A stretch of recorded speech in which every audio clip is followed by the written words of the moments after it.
সালাতে দোয়া কবুল হয়। সালাতে দোয়া কবুলের তিন জায়গা। একটা হচ্ছে তাকবীরে তাহরিমার পরে আমরা সানা করি না, আমরা তো একটা পড়ি। আল্লাহর হাবিব সুন্নাহ এবং নফল নামাজে আরো পড়তেন সানা, ওই দোয়া কবুল হয়। দুই নম্বর জায়গা সালাতে সিজদায় পড়ে দোয়া করলে কবুল হয়।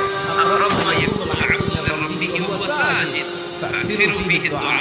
বান্দা যখন সিজদায় লুটিয়ে পড়ে বান্দা আল্লাহর সবচেয়ে কাছে চলে যায়। এটা কিন্তু বিশ্বনবী বলে দোস্ত তোমার রবের কুদরতি পায়ের উপরে পড়েছে। সিজদায় পড়ে দোয়া করে। সালাম ফিরানোর আগে বিশ্বনবী দোয়া করতেন, লা ইউসাল্লিমান্না আহাদুকুম হাত্তা ইয়াতাআওয়াযা মিন আরবা'।